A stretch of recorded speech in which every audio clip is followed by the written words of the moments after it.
Mieux manger, c'est son objectif depuis la rentrée. Mathieu arpente les rayons du supermarché avec son smartphone. Cet étudiant de 23 ans s'en sert pour comparer les produits. J'ai jamais vraiment su ce qui différenciait. Certains produits qui m'évoquent quelque chose de qualité. Et là, ça permet de scanner différents produits.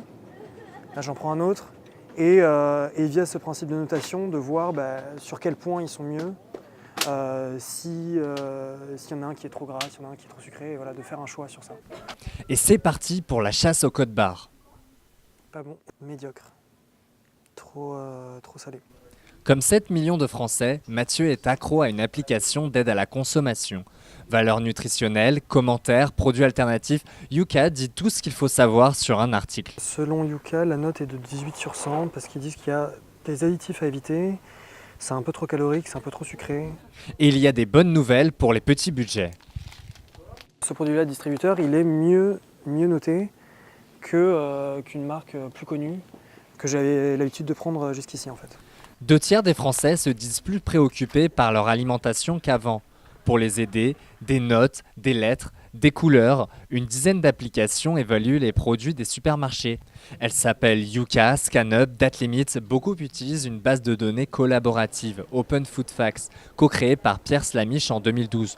Aujourd'hui, sa base de données compte 700 000 produits enregistrés et 20 000 contributeurs. Pour pouvoir changer les valeurs, il faut envoyer une photo de la liste des ingrédients et être inscrit comme contributeur d'Open Food Facts. Donc la liste va être extraite automatiquement. On a une patrouille de bénévoles qui va aller revérifier les valeurs grâce aux photos. Tout le monde peut être bénévole, il suffit juste de s'inscrire. Et on a également des algorithmes qui vont automatiquement vérifier, par exemple, que les ingrédients sont connus, de manière à éviter tout problème. Ce Wikipédia des supermarchés dépasse les C'est frontières. un produit japonais. On va pouvoir obtenir dans la version japonaise de l'application le Nutri-Score et puis toutes les valeurs directement dans sa propre langue. L'association a un budget de 600 € et revendique son indépendance. On est une association à but non lucratif, on est strictement indépendant des industriels. On est très heureux quand un industriel décide de libérer ses produits, de libérer les données sur ses produits.